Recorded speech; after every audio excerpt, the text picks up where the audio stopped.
Hey guys, welcome back to Sparkman Homestead. My name is Krista and we have a lot of things that we need to get done today in the kitchen. It's just kind of a day where I'm trying to get a lot of little projects all done in one day. So it's going to be a very busy day. I just ordered an interesting thing on Etsy today. I ordered a capsule maker. I have right here a whole bunch of beef liver and beef heart and chicken livers thawing out right there. What I want to do is make some capsules with them. So I ordered a capsule maker and I also ordered some capsules. So my hope is to get that into the dehydrator once it is all thawed out, get it dehydrated, ground it up, and then put it into the capsules. And then that way I can make sure that I'm getting my organ meat. I am finding that I am extremely tired lately, and it is really weird because during this season I am normally wide awake because I absolutely love the sun, I love the longer days, I love being in the garden, but I am finding I am really exhausted lately, and I think it's because I am low on iron. So I'm going to try to take some organ meat and see if that helps. And then some other fun stuff I have going on right now is I have my roaster oven here and I have 3 chickens in here. So I'm gonna get those all cooked up today, and then tomorrow I'm probably gonna end up canning that meat. And then for the next 3 days, I'm gonna be making chicken broth. So that is a project that I really needed to get done. So I'm happy that I finally got those in the roaster oven. I am trying to do a very big clean out of my freezer. We ordered a whole hog and I'm not sure when it is supposed to be ready, but I'm trying to kind of get that freezer cleaned out so that we have space for it. The other thing that we just put our order in for was our half of beef, but that won't be available until June. And then we also are processing chickens in May. So I'm really trying to do a really big freezer clean out of all my big clunky items. So like those chickens, those livers, all of that stuff is stuff that I'm freeing space up for. The other project that I am hoping we can get to today is I want to make some cranberry juice with some frozen cranberries that we have in the freezer. So a lot of fun stuff, but pretty much those are like the bigger things that I want to get accomplished. I'm not sure if we're going to be able to get it all done, but today I thought it would be really fun to make condiments. So I am low on mustard. I only have 1 can of mustard left, and I thought I would experiment today and make a Copycat A1 sauce with you guys. So I have all of the ingredients. I checked my pantry and we have everything. So we're gonna make that today. Then we are also going to make a dry onion soup mix and everything but the bagel seasoning because I'm really low on that. I'm really low on taco seasoning, so we need to make some more of that. And then again, like I said, we're gonna try to get to that cranberry juice today also. Oh, and mustard. I think I said that at the beginning, but we are also going to try to can up some mustard today. So a lot of busy stuff happening today, but it should be fun and I am happy to get that stuff on my pantry shelf. So I think what we'll do is we will start out with maybe getting the A1 sauce, because that has to, I'm just reading the ingredients here. That, by reading the directions on that, it sounds like it does have to cook down for a little bit. So we will get that started, and while that is cooking down, then we can get all of our seasoning mixes done. I'm gonna bring you guys down here so you can see what I'm doing. So the very first thing that we need to do is we need to take an orange, and we just need to cut the orange in half. And then it says to take the half of the orange and then cut that into 2 pieces. And then we're just gonna set that aside. Now it says that we have to add all the ingredients except for the oranges into a small saucepan. This is not really a small saucepan. Let me go grab one. Okay. There's a small saucepan.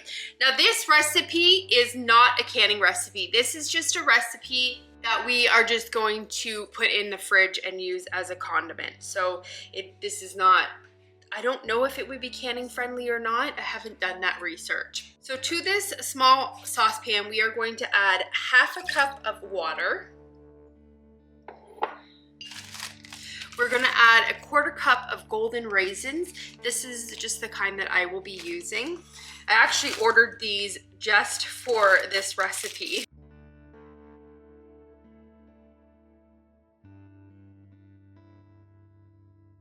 We have a 1/4 cup, and it doesn't say to do anything with them. It just says put them in like that. If I like this recipe, we will definitely be making this again and doubling it. So now we need to add half a cup of aged balsamic vinegar. I had just enough in there. Add that to the saucepan, and then we need to add a 1/4 cup of Worcestershire sauce to this.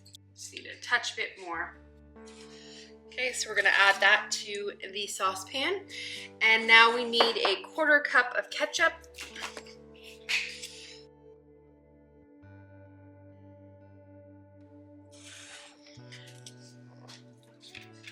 And then we need a 1/4 cup of Dijon mustard.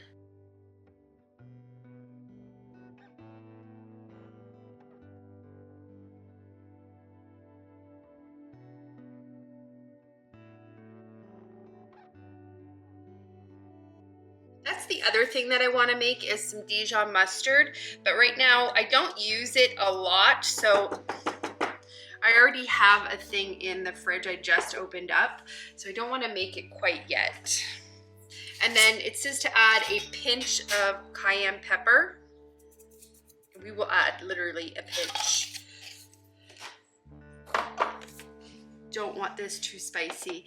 And then we need to add a 1/4 teaspoon of black pepper. And then it says 2 garlic cloves. So I am just gonna put in a teaspoon. And then it says 2 tablespoons of onions chopped. I have some frozen onions that I want to use, so we're just gonna add these to it. I haven't thawed them out. They are still frozen. It might change the water content, so I'm just gonna do a couple little handfuls of them. And I'm using a red onion. It doesn't specify in the recipe what type of onion to use, so I'm hoping that red onion is gonna be fine. And then we need half a teaspoon of celery salt. So this is just a 1/4 teaspoon scoop, so I'm just gonna double it up. And then a 1/4 teaspoon of salt, and it does specify kosher salt. Just give this a quick little stir.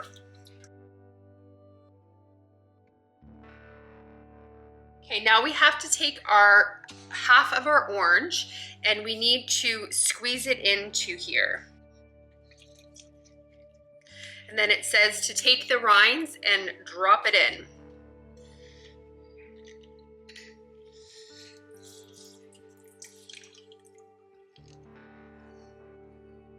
I actually compared a couple of different recipes for this, and every single one called for oranges. We're gonna take the saucepan now, and we are going to put it on low heat. It does specify quite a bit in this recipe that it has to be low heat. So it says stirring occasionally and let it simmer for 15 minutes. Careful to keep the heat low and allowing it for a very low, gentle boil. And it says not a hard boil, so you do not want to get aggressive with this and boil it too hard. So once it boils for the 15 minutes, we're gonna check the doneness by dipping the spoon in the back and then running it over the back of the spoon, and then you should have a clear line. So it shouldn't be dripping, but we'll come back and I'll show you what I'm talking about with that. So we're gonna let this do its thing, and I have it on a 2, so we're gonna get it to come to that low boil. And like I said, if this recipe turns out to be really good, then we might double it, and I might do some research to see if I can find something where we can potentially can it, because it does have the orange juice in it, so it does have a citrus in it, which might make it safe for canning. But I am not 100%, I'm just guessing with this, so I'll have to do some more research with that, but we'll let this do its thing. It doesn't say anything about covering it, so we'll just leave it here. So we're gonna get started on making our dry onion soup mix now. So with my estate sale haul, if you see my last video, I found, or there was this really cool jar in it. This is a quart size mason jar, and this is this jar. So you see they're almost exactly the same thing, but this one is like way skinnier. It's really, really cool. It holds 3 cups, which I really want to try to find some more of these because this is really, really neat. So we're just gonna mix it all in a bowl, and then we will pour it into a quart size jar for storage. I'm not sure if we're gonna double this recipe or not. I'm gonna see how much one makes. Now it does say the conversion for this recipe is 4 tablespoons equals 1 packet of soup mix. So we'll see roughly how much it makes, because I don't want to make too much because I don't use onion soup mix a whole lot, but I do love making dips with it. So we are gonna add 2/3 cup of dried minced onion.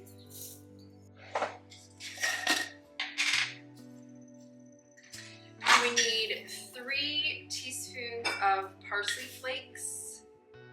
Some of this is from my garden, so I'm gonna have to take some stems out of here. I really try to, when I'm preserving it, I try to get them off the stems, but it doesn't always work out. And I'm doing this, digging stems out. We need 2 teaspoons of onion powder. This is actually the first time that I'm making this recipe, and I was getting frustrated because I was having a hard time finding a kind of a clean onion soup mix that didn't have like a whole bunch of like preservatives in it. I wanted to experiment with making my own, so did some research, and this is what I found. And then we need to add 2 teaspoons of turmeric. Plus, I keep a lot of spices on hand, like spices and herbs. So for me, it's more economical for me to make my own than buying it. And then we need to put in 1 teaspoon of celery salt, 1 teaspoon of sea salt. I'm just using the Redmond's real salt, not to grab sugar. Thought I had everything ready. And then we need 1 teaspoon of salt, or 1 teaspoon of sugar. I am just using an organic sugar.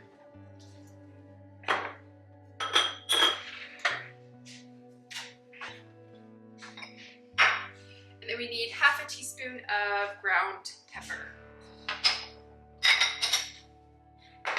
I'm guessing that it would be nice to use a white pepper in this because it might make it look good. So we're just gonna stir it all together. And you know what? I could probably just use a pint-sized jar for this. I'm just gonna check something. Just from kind of eyeballing this, my guess is this makes approximately 2, maybe 2.5 packets of soup mix. So I think what I'm gonna do is I am gonna double this because again, with gardening season coming up, we're gonna be getting a lot of vegetables out of the garden, and I love fresh eating vegetables with dip, and I really do love the onion dip. So I think we will double this recipe, and then that way we can kind of have enough to make dips throughout the summer and I don't have to make it again. So let's do that. And I will leave the recipe below for you guys for everything that we're making today. I don't have links for any of them because I've just kind of printed them out. It's just easier for me to save recipes. It's just to get my paper and pen out and just print them off. And I do not write down where I've got the recipe from. So I will type these out for you guys, and then that way you can have them to give them a try.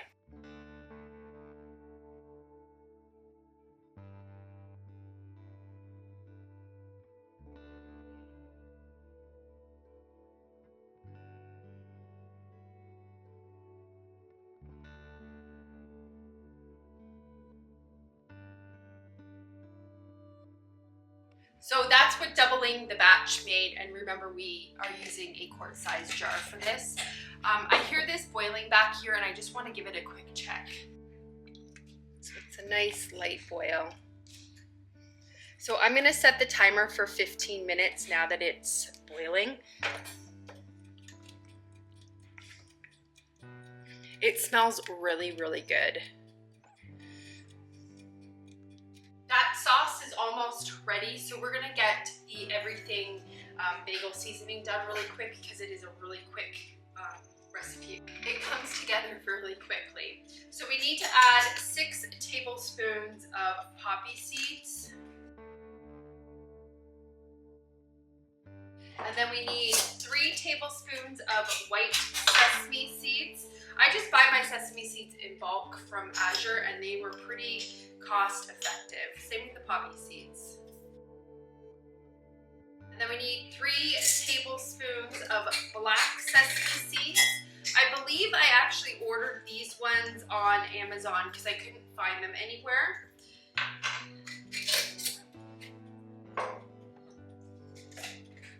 And then we need 4 tablespoons of dried minced onion. Oh, that's our sauce. We'll give it another minute though, it's okay if it goes over. And then we need 4 tablespoons of dried minced garlic. And then we need 6 tablespoons of salt flakes. I'm just using these. These I also ordered on Amazon as well. I really actually like having these salt flakes on hand because I use them during the summer when we make our shishito peppers. This is delicious on them. I will leave a link for these 2 things for you guys as well as for the Azure. So we're just going to stir this up. Just get everything good and incorporated. I'm actually gonna add the rest of my jar of my other stuff that I had made. I don't know if this pint-sized jar is gonna be big enough. I know this bowl definitely was not big enough to make this in. I need to go get a funnel. I would use a bigger bowl if I were you, if you're gonna make this. Makes it a tad bit more difficult to stir. That's what it looks like.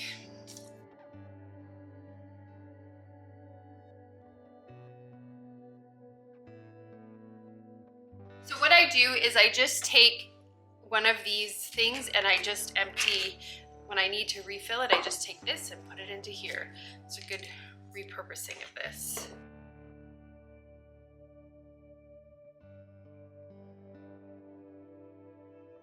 See if I can do this without the funnel. Oh, I can.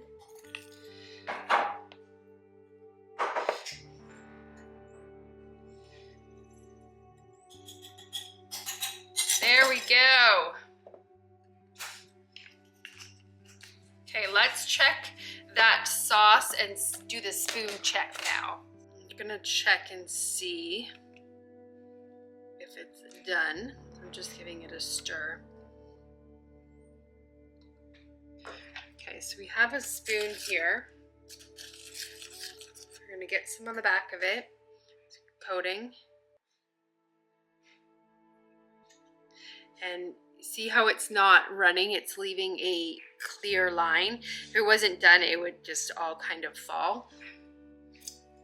This is very orange tasting. I don't eat a lot of A1 sauce, so I don't know really what to compare it to, but that is very, very orangey, like almost like there was too much orange in the recipe. I think if I make it again, I probably would only, out of that half, I would probably only juice in half of it, so a quarter of the orange instead of half of the orange. But what we have to do now is we have to strain out the garlic, onions, and the orange peel. So I need to get a strainer out. Okay, so I just have a strainer and a bowl. We're gonna turn the heat off, and then we're just going to pour this all out.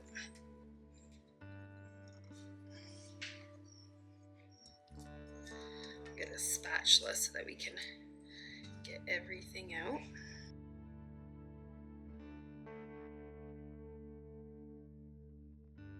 Just pushing it through this so that we can get all of the juices from everything out, from the raisins, from the onions.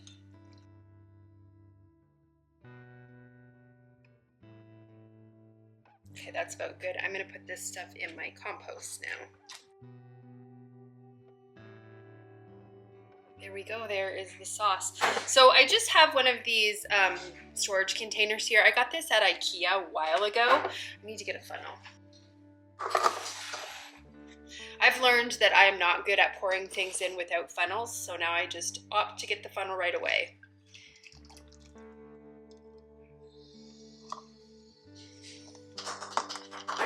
So we'll be able to fill a couple more containers, but that is it. Perfect. I would kind of like it a tad bit more thicker than this. I don't know how you could get it thicker, but we'll give it a try for now. So I'm gonna get another container out. I just splashed that everywhere. I'm gonna get another container out and get that filled up. I'm just gonna store it in one of these containers here. I have to let this cool on the counter before I can put it in the fridge because it's really hot. And I don't want to have too much of a temperature change. I'm wondering if this is going to thicken up with it being cooler in the fridge. I'm wondering if it's just really runny right now because it's cold or because it's hot. I don't know. I guess I'll see. That's why this is, you know, you got to experiment the first time making it. We're going to get the taco seasoning done, and then we are done all of our dry seasonings.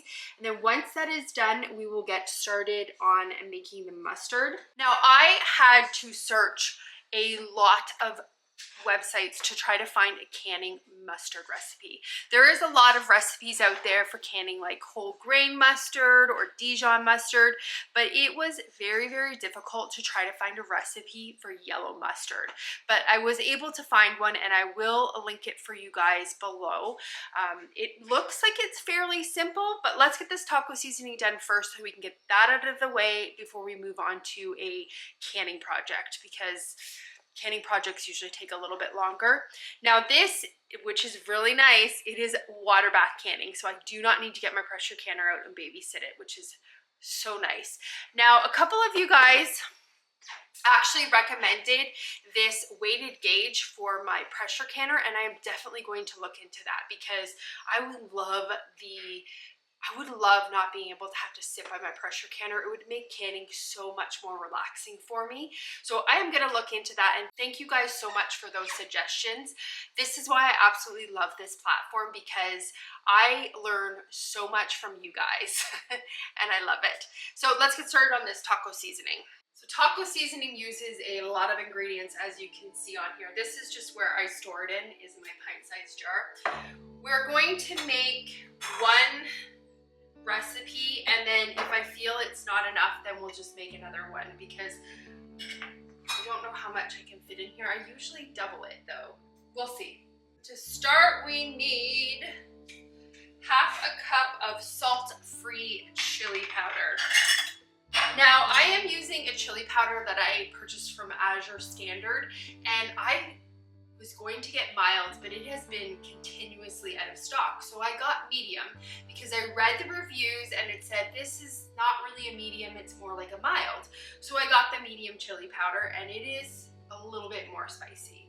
So if you don't like so much of a spicy taco mix, definitely stick with the mild chili powder, because this ups the ante a little bit on the taco seasoning, but it's fine. We like spice. We just can't use as much hot sauce on our tacos. So we're gonna put in half a cup of that. And the next thing is, you can use either tarragon or oregano, like a Mexican oregano. I like to use tarragon because it kind of gives it that Mexican oregano flavor. So you want to use a 1/4 cup of that. And this is just tarragon from last year's garden, so I'm gonna have to cut it up a bit.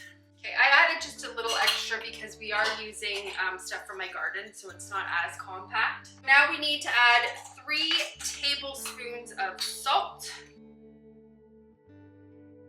1 tablespoon of smoked paprika, 1/4 cup of minced dry onion. You can also use onion powder in this as well. Need 2 tablespoons of garlic powder. Now it says here that you can use 3 tablespoons of cumin seed, which I have, but I actually prefer to use ground cumin. So we need 1.5 tablespoons of ground cumin. But again, you can definitely use cumin seed, just use 3 tablespoons of it. 1 tablespoon of marjoram.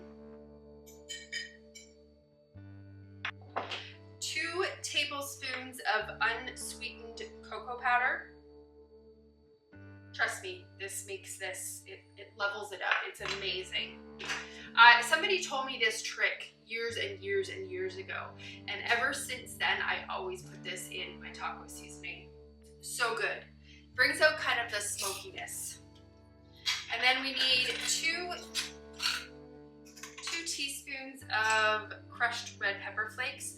I am probably only going to use 1.5 teaspoons, only because we are using that medium chili powder and I don't want too much spice in this.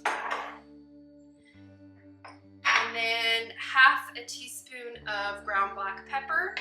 And this is one of the most important components of it. This helps your taco seasoning kind of thicken up pretty quick. And it is arrowroot. You can use arrowroot or cornstarch. So I'm going to use arrowroot and we are going to use 2 tablespoons of it. And like I said, it's a really crucial part of the ingredients because it does really help it thicken up. I don't think we need to double it because I think this won't fit in that pint-sized jar. That's what it looks like. This is my go-to recipe. I absolutely love it. I'm actually just gonna put in my other stuff and just kind of mix it together.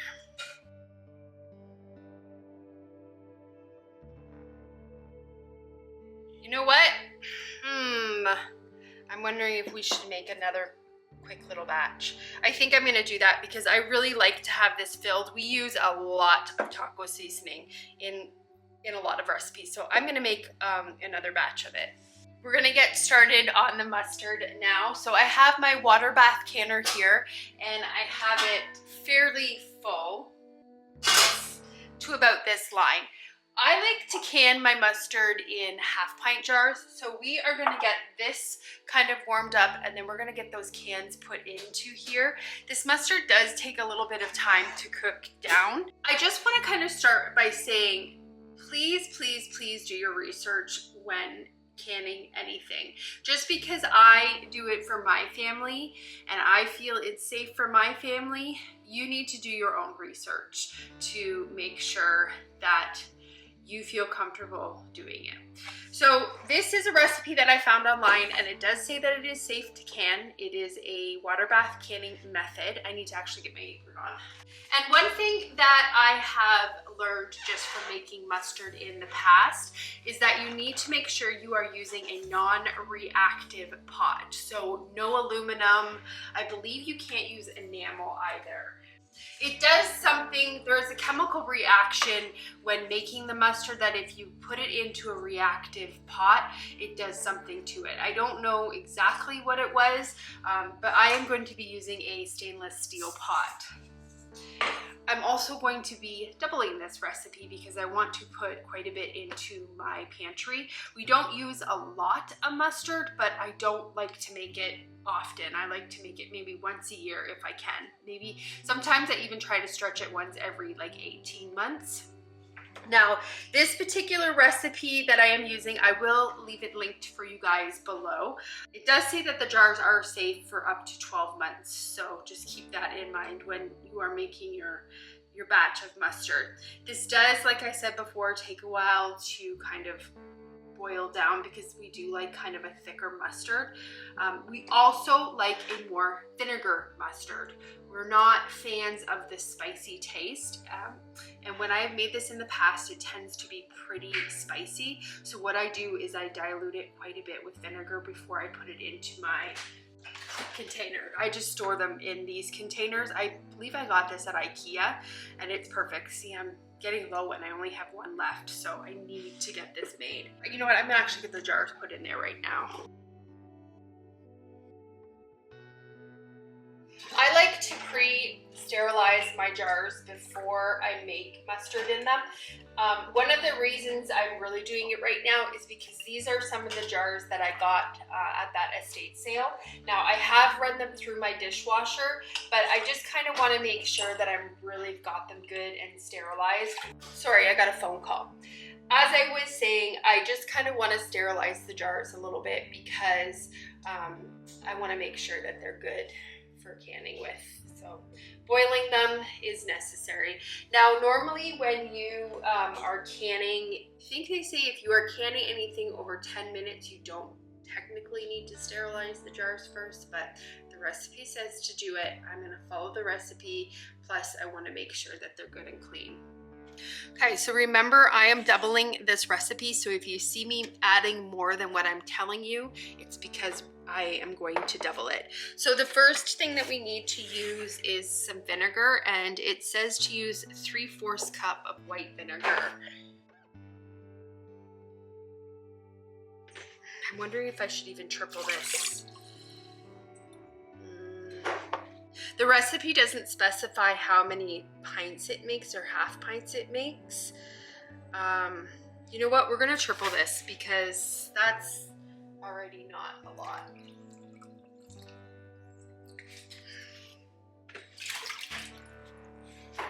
Okay, so that was white vinegar. Now we need to add 1/2 cup of ground mustard powder. I purchased mine in bulk from Azure Standard.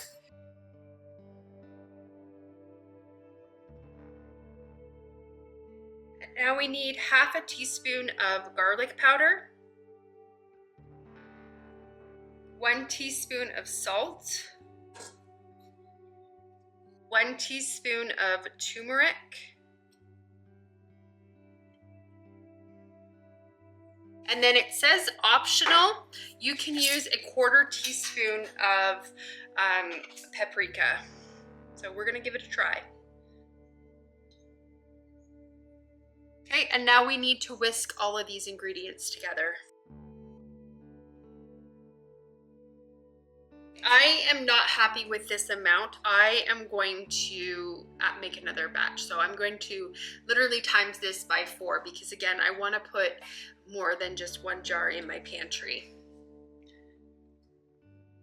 I'm feeling like the original recipe calls for, it pretty much only makes like 1 1/2 pint jar.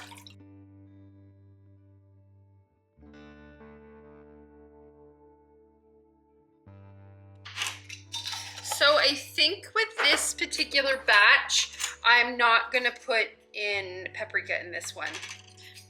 So we'll just leave it out. Have a really nice yellow mustard color. It says to heat this on medium heat until desired thickness.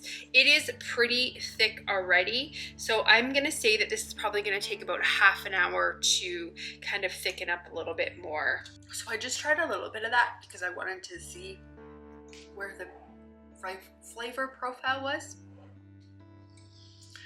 Ooh, it's very, very strong. Very, very strong. I'm definitely going to be cutting that with some more vinegar, and I cut it with more vinegar when it comes time for me to put it into the fridge. So when I empty out those pint-sized jars, I just add the pint-sized jar and then just top it up with vinegar and shake it, and that is where we like our mustard tasting at. I wanted to show you guys, this is what I'm using for the mustard powder, and again, I purchased this on Azure Standard. And it just comes, you can buy like different sizes. This is a 1 pound bag. And I go through a lot of ground mustard because I like to use it in, when I make my mayonnaise, and I just like to use it in burgers. It just kind of adds a really good taste to a lot of stuff. So I do buy this in bulk. I think I buy 3 bags at a time. I think it's actually cheaper if you do it that way. So I have my container here, so I'm just topping it up with another bag. I cannot get that taste out of my mouth right now. I remember last time I made it that it was really strong and not to taste it when it's in the cooking process. I'm gonna go put this back in my pantry, and we will just kind of keep monitoring this. It says to cook it on medium heat. So we'll just kind of keep stirring it just to make sure that it doesn't stick to the bottom. A rag to put this on because I don't want it to stain my counters. Anything that has turmeric in it will stain anything it touches. So definitely make sure that you are putting your spoons on like one of those spoon rests or paper towel or rag. You don't want to stain counter. I have my to-do list here and I'm just gonna X off some stuff that we've done. So we have the mustard starting. We made our A1 sauce. We made our taco seasoning, our everything bagel seasoning, and our onion soup mix. I didn't show you guys, but I have yogurt over there. I'm making a gallon of yogurt today because I am hoping to make a couple of like banana loaves, and you need yogurt to make them because I want to make them for the freezer. So I'm making some yogurt. So I think what we're going to do is once we get this canned up, we'll leave everything else for tomorrow because those chickens are still cooking. I just checked on them and they are not ready to be shredded yet. Plus that is a pressure canner activity, which I honestly don't have the energy for today. So I think what we're gonna do, like I said, we'll finish this mustard up and then we will come back tomorrow. I'll probably end up doing a different video for you guys, and we'll come back tomorrow and we'll do the cranberry juice, we will do the chicken, and then we will get that apple cider vinegar made. So I'm gonna move those things to tomorrow because we have done a lot today. I'm really excited that we got all of that stuff done. Oh, the other thing I wanted to show you, my garden. I have been busy at work yesterday. I got all of my brassicas in the ground and I wanted to show you guys what it looks like because it's really starting to look like it's gardening season out there and it's so awesome. So this is actually boiling right now, so I need to get this stirred. Because like I said, I don't want it to stick to the bottom. I have actually turned it down to about a 2 on my stovetop because it is boiling really aggressive and I don't want it to do that. I want it just to be a nice light boil so that it can thicken. So maybe what we do, once we get this kind of controlled a little bit and it's not boiling like crazy, I'll go outside and show you my garden before we get this canned up. Okay, change of plans. We're actually not going outside because this mustard got thick really quick and I have it turned down to almost completely low. So we are gonna get this canned up really quick. So I will bring you guys down here so you can see what I'm doing and you can see what the final product looks like. So there's the mustard right there. And you don't want it too thick because you have to remember, like, it's gotta come out of a squeezy bottle, so. Let's grab our jars out of here. We're not going to need as many jars as I actually put in here, which is better to have more sterilized than not enough. Let's get these filled up. We need to leave a quarter. Oh, you know what? I need my funnel. Normally, I don't like to use plastic for my funnels, but because I'm making mustard, I don't want to use my aluminum ones. So we're just going to use a plastic funnel. And again, we're gonna leave a 1/4 inch headspace on this. Gets in your lungs. That is very strong. I'll have to wipe the tops because I am a very messy canner. And if you wanna check your headspace, I mean, you can always use the rings, but Ball also makes this debubbler and you can test your headspace with that also. So I need to put a little bit more in that one. And I do actually need to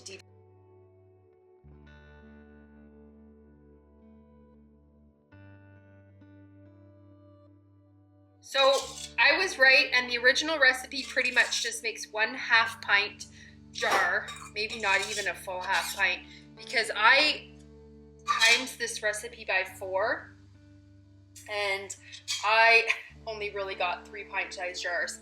So I might make a little bit more of this because I really would like to get at least 6 on the shelf. We got 3 pint size jars. The rest of this, because there is some left in here, I'm just going to put that in the fridge because it's not going to be big enough or it's not going to be enough for me to can a 1/2 pint with, but I don't want to waste it because it's good mustard. Now we'll just use some white vinegar and a rag and we're going to clean the tops of these. Even with the funnel, I managed to make a mess.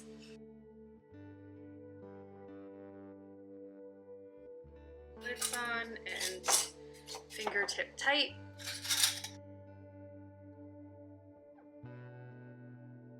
You can see how already it is starting to thicken up just by being off the burner. So this does thicken up quite a bit. I am going to make a couple more batches. Like I said, I want to have at least 6, sorry, my glasses can't see me. I want to have at least 6 of these half pints on my canning shelf because that should be good to last me a year. We have the canner all set for 15 minutes. I want to go outside and show you guys what I've been busy working on all day yesterday. It is super gorgeous outside today. It's supposed to get cold again on Saturday, but then I think after Saturday I kind of looked at our 10-day and it looks like it is pretty good. It's pretty sunny out here. I should probably do this later tonight, but this is all the kale I got planted yesterday. And I still have some stuff hardening off out here. I planted some peppermint right there. Now, I don't think I hardened this off enough because you can tell it's kind of got burnt a little bit, but it will come back. It's mint. And then so I have a couple of other varieties of kale in there. And this is just all my stuff out here hardening off. I'm gonna do lettuce on April the 5th. I don't really want to put it in right now because again we have that really cold weather. Well, not cold weather, but it's gonna be 35. It's supposed to be 35 on Saturday. So I mean, lettuce is probably will be fine, but I'm trying to do everything according to the Farmer's Almanac moon phases, and it says that April 5th is when I should be putting it in. So we'll wait until then. So right here in this bed, I have more broccolis and cauliflowers. I'll show you guys, these are all my peas and they are doing really, really well. And then I got all my onions put in, and then that's another onion bed over there. And then this one is going to have tomatillos in it and jalapenos. So onions go fine with that. So I just put onions all around the edge, and same with that bed too. I just put onions all the way around. And then this bed right here has kohlrabi in it. So I labeled where all my kohlrabi is because the rest of this stuff, you guys, these are all radishes. See them kind of popping up everywhere. The radishes are going to be done probably in the next month. They'll be ready to harvest. So I put the kohlrabi in here so it'll be fine, because by the time the radishes get big, they'll come out and then the kohlrabi will kind of take over. And then this bed right here is where I have my cabbages and some more radishes.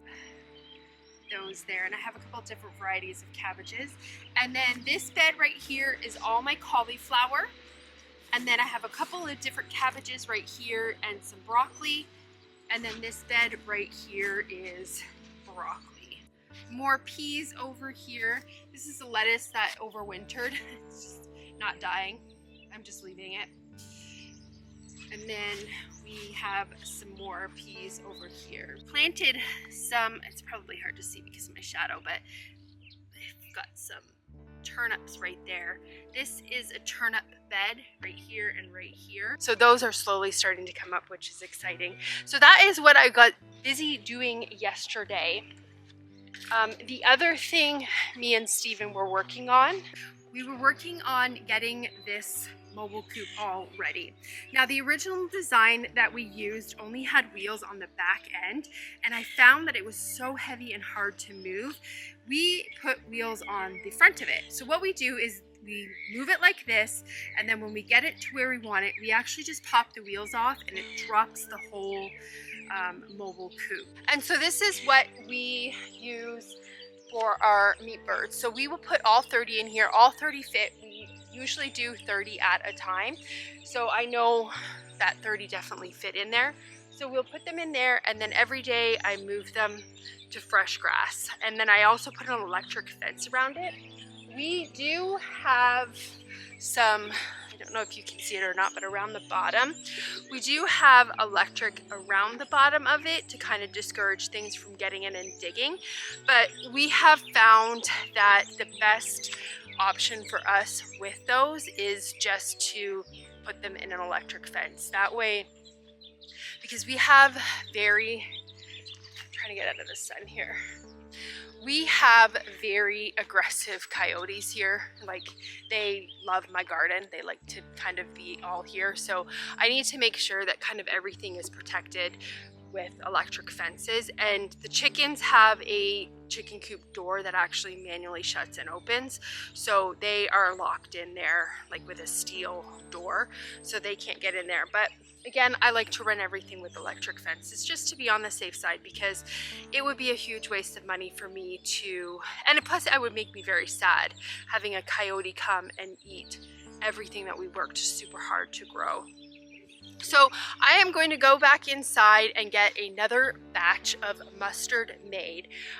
But I want to thank you guys so much for coming along today while we get those condiments all made up, and hope you give them a try. And like I said, I will probably be making another video for you guys showing you how I finish up that chicken, and then getting that cranberry juice canned up also to free up some more space in the freezer. I hope you guys have a great day or night whenever you're watching this, and I will see you on the next video. Oh, also, of course, I don't even know if I need to say it or not, I'll come back and show you what the mustard looks like coming out of the canner. Bye guys.